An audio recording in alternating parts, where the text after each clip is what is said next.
My dad banned me from Mom's birthday to avoid embarrassment, but when my sister's boyfriend arrived, he revealed a truth they'll regret forever. My name is Nicole. I'm 32 years old and live in a small town about a 50-minute drive from Boston. Every morning, I make myself a cup of espresso, listen to the weather report, then walk to my office just over a block away from home. I'm the co-founder of a biotech startup in the healthcare field, a job that's not easy to explain, especially to people who think office work just means data entry all day. My family never understood what I do, or maybe they never really cared to. To them, I've always been the weird younger sister, the one who dressed simply, never wore much makeup, and was always glued to her laptop or in some meeting. Claire, my older sister, is the one they're proud of. She's 3 years older than me and has always been the perfect daughter in their eyes. Beautiful, graceful, soft-spoken, and charming. Even in family photos, I was just a faint shadow behind Claire's spotlight. On Thanksgiving or Christmas, relatives would gather around her with praise. "Claire, you look stunning in that dress." Or, "Claire, your new boyfriend's a doctor. Impressive." And me? If anyone even remembered I existed, the line was always, "Nicole, yeah, she's doing something in biotech." They spoke as if I were a footnote at the bottom of the page. I used to think if I worked hard enough, if I stayed behind the scenes and carried the load, then one day my parents would finally see me and be proud, just like they were of Claire. But no, all the attention, all the expectations, all the compliments, they were always hers. Me? I was always distant, dry, hard to talk to. They never knew I'd stayed at the office until midnight handling a crisis for a public health project, worth nearly $2 million. They never asked how it felt to build a company from scratch with 3 college friends. When people ask about my family, I just give a faint smile and say, "We haven't spoken in a while. It's nothing." Not because I'm hiding something, just because there's nothing left to say. We haven't talked in over 2 years. No texts, no calls, no birthday wishes. Just silence, like a broken line nobody bothered to reconnect. I used to believe family was the place you could always return to. But one day, on my mother's birthday, that belief shattered. It was late March. I had just closed a successful funding round with an investment firm from New York. I planned to take 3 days off and fly back early to help my parents prep for Mom's birthday, like I always did. Nothing fancy. I just wanted to help out like always when I called to let them know. It was my dad who picked up. "I'm planning to come back early," I said. "Let me know if there's anything you need me to pick up or prepare." I still remember his voice, not angry, just strange. A short pause, then he cleared his throat. "Nicole, if possible, don't come home this year." I froze for a second, thinking maybe he was worried I was too busy with work. "It's okay, Dad. I've already cleared my schedule." "I really want to be there." This time, his voice was firm. "Claire is bringing her new boyfriend. He's a CFO, well-spoken, clearly successful. Your job? Well, it's hard to explain. You showing up would just invite comparisons and make things awkward, so it's best you stay." I went numb. My chest tightened. A cold sting crawling down my spine. I gripped the phone and said through clenched teeth, "Are you saying I make the family look bad? That I shouldn't come home because I'm an embarrassment?" He didn't take it back. In fact, he doubled down. "If you insist on coming, then don't call me your father." Then he hung up. No hesitation, no second thoughts. My apartment went eerily quiet. The espresso cup in my hand had gone cold. I stared into the empty air, like the world had cracked open with a single sentence. I didn't cry, I just sat there. And for the first time in my life, I realized something. I was no longer part of the family I had tried so hard to hold together. I sat there in my familiar armchair by the window, early spring sunlight pouring through the white curtains, unable to warm the chill inside me. My father's words echoed again, clear and final. "If you insist on coming, then don't call me your father." I looked down at my hands. My fingers trembled, not from anger but from something deeper, the breaking point. I had always thought that even if I'd never be loved like Claire, at least I was still their daughter. Turns out, I wasn't. I stood up and walked to my desk. Without hesitation, I opened my laptop and logged into my banking app. For over 2 years, I'd been sending money to my parents every month, covering their electric bill, water, internet, even cable, nearly $600 a month, not counting the extra I'd send when Mom said the fridge broke down or Dad's car needed work. They never asked if I could afford it. They just said, Claire's struggling after switching jobs. If you can help, that'd be great. And I helped quietly, as if it were my duty, as if responsibility were some invisible contract I'd signed the moment I started earning. I opened the transaction history and scrolled. The total popped up, 700 each bank. My heart sank, knock sank. Electric, water, internet, click. Then another. Notifications popped up, auto payment canceled successfully. No alarms, no warnings, just silence. Just like how I'd always existed in my family. That night I couldn't sleep, not because I was angry, but because I kept thinking about how everything unfolded, about what my father said, about how my entire family was willing to cast me aside just to impress Claire's new boyfriend, a man I hadn't even met. I'd been compared all my life, but this was the first time I was publicly rejected, as if my existence was an inconvenience. Mom's birthday came quickly. I didn't call. I didn't send a card. I didn't post anything online, not out of spite, but because I couldn't pretend anymore. At exactly 5 p.m., as I sat on my balcony sipping peppermint tea, my phone buzzed. It was my mom. I stared at the screen for a few seconds, then let it go dark. A message came in right after. "Nicole, why is the power out? Can you check for us?" I sat down my tea and opened the next message from Dad. "No water, no internet, call the providers. Your mom's freaking out." I sat in silence, eyes fixed on the tree line out back. No anger, no pain, just an eerie calm. They didn't ask, "Are you okay?" Not a word about the phone call. They just wanted me to do what I'd always done, clean up the mess. Then came a text from Claire. "The internet's down, guests are coming, and Mom is almost in tears. What's going on?" I picked up my phone and typed, 3 weeks ago, Dad told me if I insisted on coming home, I shouldn't call him my father. I'm just doing what he asked. If this is inconvenient, maybe find someone you're not ashamed to introduce." I didn't send it. I deleted it. Not because I regretted it, but codings. I knew no matter what I said, they'd only hear what suited them. I set the phone down, leaned back in my chair, and closed my eyes. My little apartment was still and quiet. No complaints, no judgmental looks, no demands. The next day, Claire left a voicemail. "Mom's been crying since last night. Do you know how important yesterday was? My boyfriend met the family for the first time. Everything got ruined." "You're so selfish." I listened to the whole message, then turned off my phone.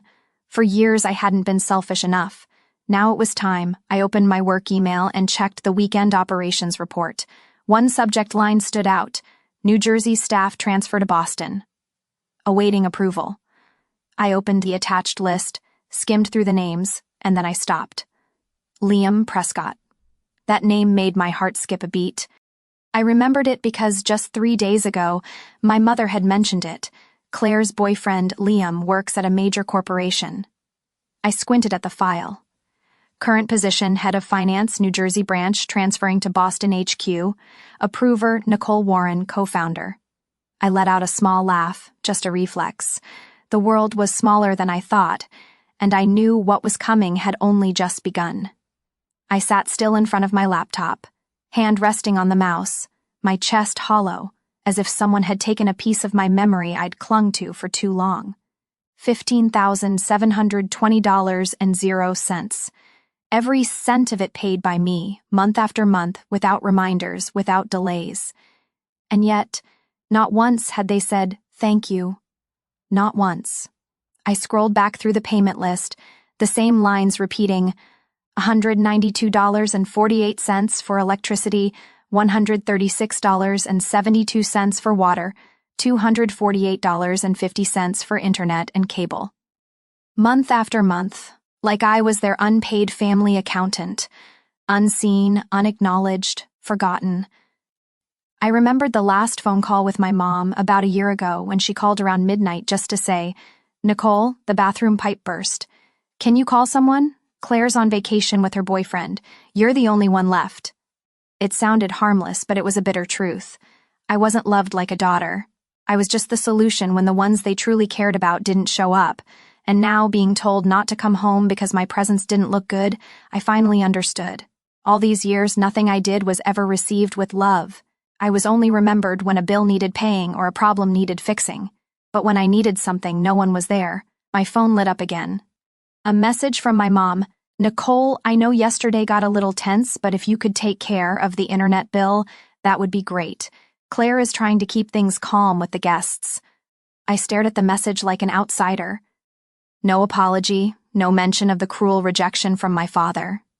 Just another request, like always. I set the phone down without replying. Aber.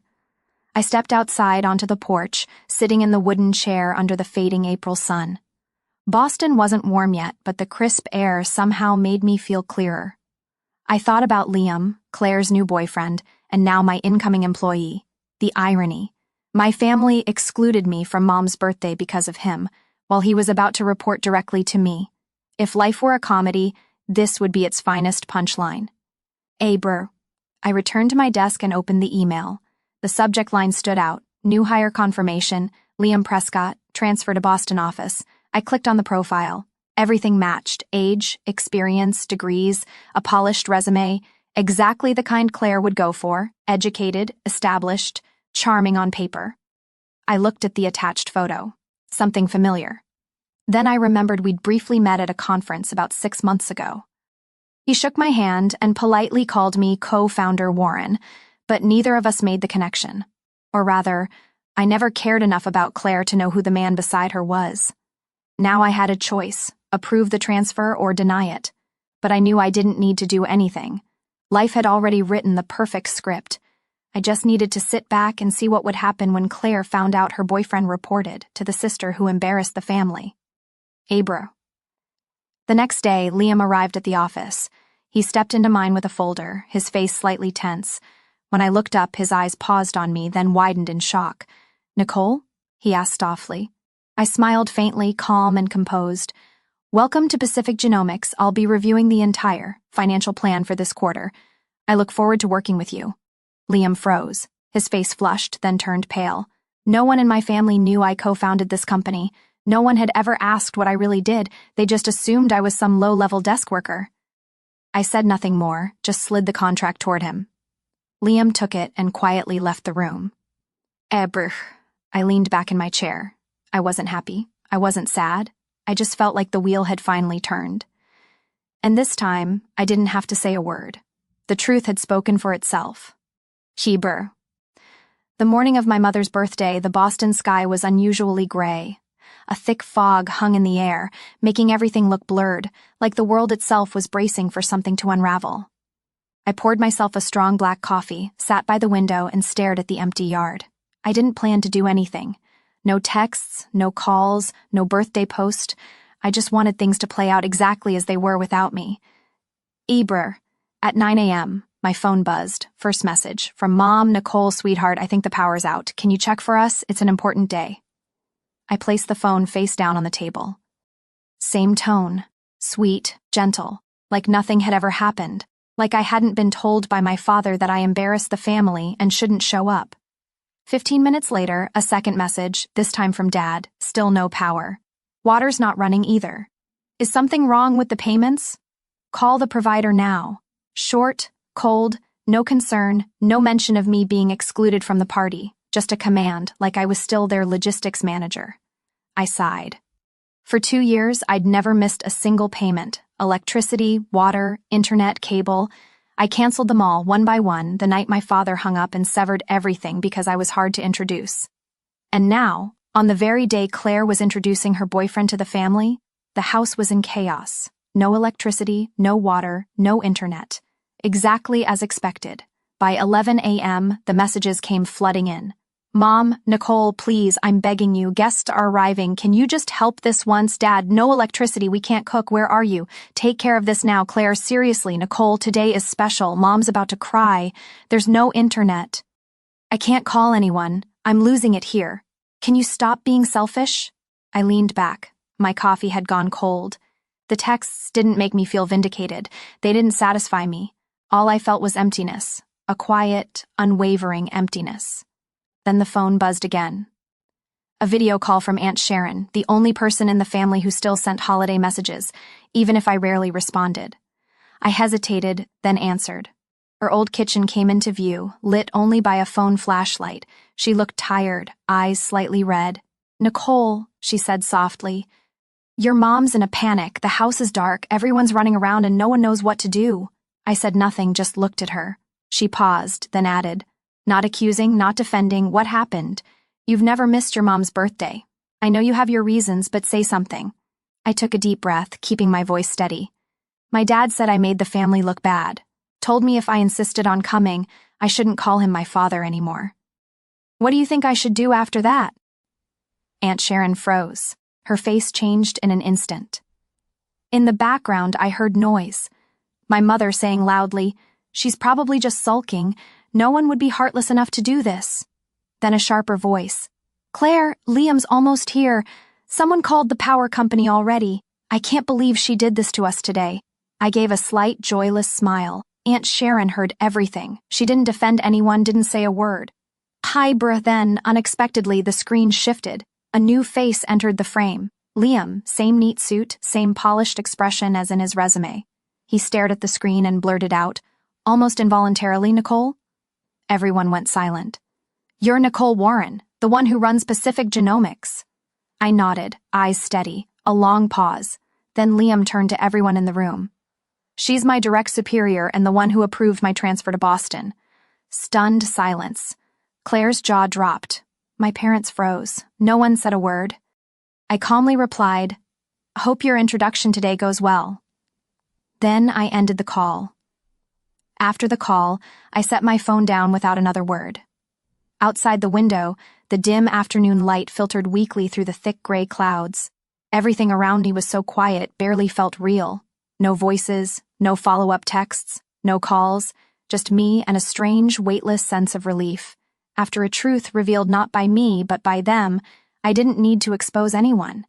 I just stayed silent and let everything unfold exactly as it was meant to. Liam had confirmed it clearly. I was his superior, the co-founder of Pacific Genomics, the company they assumed I was just some desk worker for. In that moment, my family's kitchen became a stage where the masks fell one by one and no one could stop them. Claire, my sister, the one who once whispered to Mom that Nicole should pick a job that's easier to introduce, now stood frozen beside a birthday cake that hadn't even been lit. She had tried so hard to impress her boyfriend with empty compliments and a picture-perfect family, but in the end, it was that very boyfriend who called me boss in front of everyone. I could picture the scene like I was watching a replay, my mother, so flustered she nearly dropped the cake tray. My father, red-faced, gripping the edge of the table, and the relatives, those who only showed up for food and judgment, sitting in stunned silence, eyes darting around as they tried to process what just happened. And Aunt Sharon, still on the call, her gaze no longer curious but something closer to respect. She didn't say much, just gave me a small nod before ending the call. That evening, I got the first message from Claire. Long, messy, a mix of anger and desperation. You knew all along, didn't you? You let it happen right during the party. Mom's been crying all night. Liam doesn't even know how to react. Don't you think that was cruel, Nicole? I watched the message pop up on my screen but didn't open it right away. I made a cup of ginger tea and sat on the couch, letting the steam ease the tightness in my throat. I didn't feel joy, but I didn't feel guilty either. After about 10 minutes, I finally hit reply. Just a few lines, no need for more, you say I was cruel. I was just at home. I didn't start the video call, I didn't call myself his boss, I didn't do anything. And if a single truth was enough to ruin the whole party, maybe that party was never built on anything solid in the first place. I hit send. I wasn't waiting for a reply. Eber. Half an hour later, my phone buzzed again. This time, it was my mom. The message was short. I never expected you to choose this way to get back at the family. I closed my eyes and leaned back in my chair. Get back? Is that what they thought this was? I just remembered being shut out of a family event, having my role as a daughter dismissed because my job wasn't impressive enough. I remembered quietly paying dozens of bills over 2 years without a single check-in. I remembered trying so hard to be accepted, to be loved. And now, I was done trying. Around 10 p.m., I got an email from Liam. Nicole, I'm sorry I didn't know sooner. I truly respect you for your work and for the way you stayed silent today. I've never felt more ashamed, but not because of you. I read it, then replied slowly, Liam, you don't need to apologize. Everyone is responsible for how they choose to see others, and don't worry, I never bring family matters into work, but I hope you understand now. Sometimes silence is the greatest strength. I clicked send, turned off my screen, and placed the phone face down on the table. Tomorrow, I'd still go to the office like usual. There would be reports to review, meetings to prepare for, and a world still turning outside. Only now, there was one difference. Starting today, the ones who once dismissed me, finally knew who I was, and without a single shout, without any accusations, I had made them go silent. The next morning, as I walked into my office, sunlight filtered through the glass panels, casting a warm, golden glow across the room. The air was calm, as if the universe had given me a few quiet minutes to breathe before the day's noise returned. I sat at my desk, powered on my computer, and opened my email as usual. In the priority inbox, there was one unread message. Sender, Liam Prescott. I clicked it. Subject, apology, and goodbye. Nicole, it read, I don't know where to start, but after last night I couldn't sleep. I've been thinking what happened probably shouldn't have happened in front of so many people, but at the same time, I feel a strange sense of clarity, especially about you. I'm not ashamed that you're Claire's sister. I'm ashamed that I didn't see her true self sooner. I can't stay in a relationship where basic respect doesn't exist. As of today, I'm ending things with Clare. Thank you for staying silent yesterday. And thank you for the way you lead. Quiet but strong and fair. Liam. I read it twice, then leaned back in my chair. I wasn't happy that Clare got dumped. I just felt something right, like for the first time someone outside finally saw what I'd been living with for years, the things I was told I was too sensitive about or too cold for staying quiet about. I didn't reply. There was no need. Eberkey. But about 2 hours later, as I was reviewing the financial summary from the finance team, my phone lit up.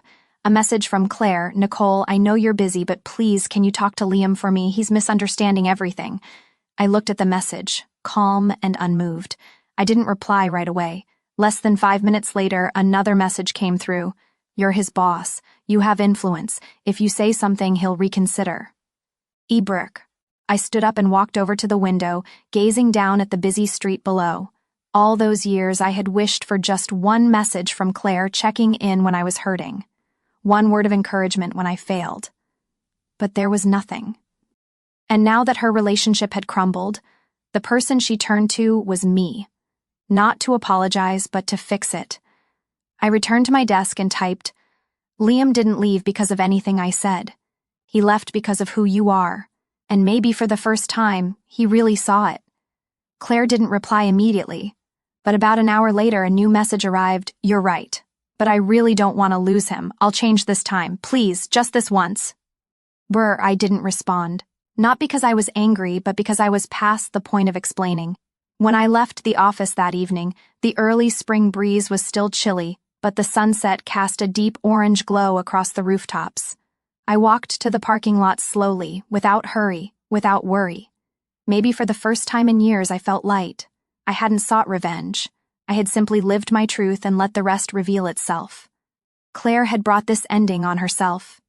And Liam, once dazzled by the facade of a perfect family, had finally seen the foundation beneath, the one I had lived on most of my life. That night, I played an old playlist, the kind of music that used to make me feel invisible during my early startup days. But tonight, the melody sounded like a quiet affirmation. I had stepped out of the shadows, not by yelling, but by standing firm. And that's what Clare or anyone else in my family had never seen coming. I didn't need validation anymore. I just needed to be myself and live what I truly deserved. About a week after things calmed down, on a rare Sunday afternoon when I decided not to touch my laptop, the doorbell rang. I wasn't expecting anyone, and I almost ignored it. But something made me glance through the peephole. My parents were standing at the gate. I stood still for a few seconds, letting my mind catch up with what I was seeing. My mom held a small bag, her face tired. My dad had his arms crossed, his eyes less stern than during our last call, but still carrying that usual hardness. I opened the door, said nothing. Hi, honey, my mom said first, her voice raspy like she'd just gotten off a long flight. Can we come in and talk for a bit? I silently stepped aside to let them in. No hugs, no warm greetings, just a heavy silence stretching from the hallway to the living room. I poured some water, set down 2 glasses, and sat across from them. My mom glanced around the apartment, simple, tidy, and completely untouched by any presence of my parents. "Oui," my dad spoke first. "About your mom's birthday, I said some things I shouldn't have." I stayed quiet. He looked at me, then continued, slower this time. "Maybe we've been a little hard on you. Claire's been a mess since the breakup, and your mom's been crying nonstop, so we wanted to sit down and talk like a family." I still said nothing, just nodded slightly. I wanted to see where they were going with this. I was used to the long build-up before they got to what they really came for. She, just as I expected, my mom jumped in right after. "Well, we actually have a proposal." She hesitated, then placed the bag on the table and pulled out a printed sheet. "We've thought it through. You're stable now, your job is great.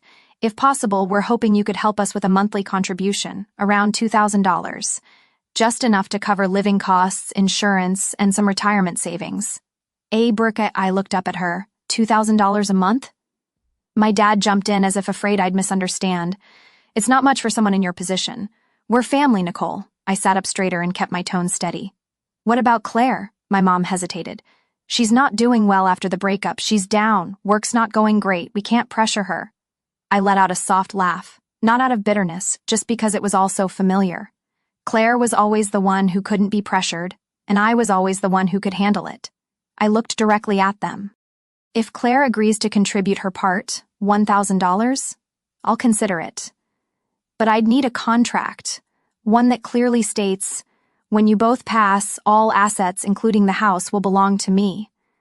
Silence filled the room. My father furrowed his brow, his face flushing red. "Are you seriously giving your own parents conditions?" I didn't blink. "Not conditions, principles. I already spent nearly $16,000 on this family over 2 years without anyone ever acknowledging it. If you want me to continue, then things need to be clear. My mother turned to my father, her voice starting to waver. "Maybe we should talk it over." But he shot up from his seat, slamming his hand against the wooden table, making the glasses rattle. "We raised her for over 20 years, and now, when we ask for a little help, she demands a contract. Unbelievable." I stayed seated, my eyes locked on him. "Dad, I don't owe you. If you think raising me was some kind of investment that needs a return, we can calculate it line by line, but I won't pay for it with silence anymore." He looked like he wanted to argue, but froze, lips pressed tight. My mother stood up and gently tugged at his arm. "Let's go." I stood too, walking them to the door. No hugs, no goodbyes. When the door closed behind them, all that remained was the soft breeze drifting in from the balcony. In that stillness, I knew another chapter had ended. And this time, I was the one who wrote the final line. After that day, my parents never reached out again. No calls, no messages, no accusations, not even an apology for the outburst that had hit my home like a storm, as if every disappointment in their lives had been caused by their difficult daughter. But I wasn't surprised. I'd grown used to that kind of silence, the kind that didn't come from shame or remorse, but simply from people who don't know how to speak when they're no longer in control. I kept living my life, quiet mornings with coffee, strategic meetings that ran late into the evening, signing deals with partners who once doubted a young woman could run a biotech company. And through it all, I stopped feeling guilty. I stopped thinking I was wrong for saying no to being the backup wallet, the default caretaker, just because I could handle it. Because eventually, you have to understand love can't be measured in monthly payments, and it can't be forced through a sense of duty. If affection only exists as long as the bills are paid, then it's not family, it's a transaction. I started cutting the invisible strings that tied me to the roles they had assigned me. I no longer used a family photo as my phone wallpaper. I didn't remember Claire's birthday. I didn't mark the holidays to send a little something. I no longer hovered over guilt-ridden messages. I learned to put the period myself, instead of waiting for them to start with an apology. One day, during a team meeting, Liam, now officially our company's head of finance, walked in with an investment report. He worked with focus, professionalism, and always kept a respectful distance. We never talked about Claire, not once, and I appreciated that. Some things, when fully understood, are best left unspoken. That afternoon, as I left the office, it was drizzling. I stopped by a familiar cafe, choosing a seat by the window. On the wall was a carved wooden sign, Home is not always a place. Sometimes it's a choice. I sat there sipping a hot latte, reflecting on the path I'd taken. There was a time when I believed that if I just stayed quiet, gentle, and responsible enough, I would eventually be accepted. But the truth is, if you let people get used to disrespecting you, they'll start seeing your sacrifices as obligations and your silence as agreement. I chose to stand up, not to go against my family, but to protect myself. I chose to set boundaries, not because I'm selfish, but because I finally understood self-worth can't be defined by someone else's pity or sudden needs. And if someone were to ask me, Nicole, do you regret not helping your parents when they needed you? My answer would be, I regret that it took me so long to realize I deserved more than that. Because real family is where you're seen as a whole person, not a wallet, not a stand-in, not the fallback plan for people who always put you last. Ebru. I know my story might be hard for some people to accept. In our society, refusing family duty is often seen as ungrateful. But try stepping into my shoes, the daughter who was shut out for not being polished enough to introduce, the one who paid tens of thousands in silence and never once heard, "Are you okay?" I didn't choose family in the traditional sense. I chose myself. Hebrew, what about you? Do you think I was too cold, or did I finally learn how to love myself at the right time? Share your thoughts in the comments, because sometimes your story might be the light someone else needs when they're struggling between duty and freedom. And if you've ever felt alone in your own family, believe me, you're not. Nicole's story is a powerful reminder that no one is obligated to sacrifice themselves for a relationship that only carries the label family but lacks respect. When you learn to set boundaries, choose self-love, and stop letting your kindness be taken for granted, that's not selfishness, that's growth. Nicole didn't seek revenge. She chose dignified silence to reaffirm her worth, and sometimes the firmest action is the very first step to real peace.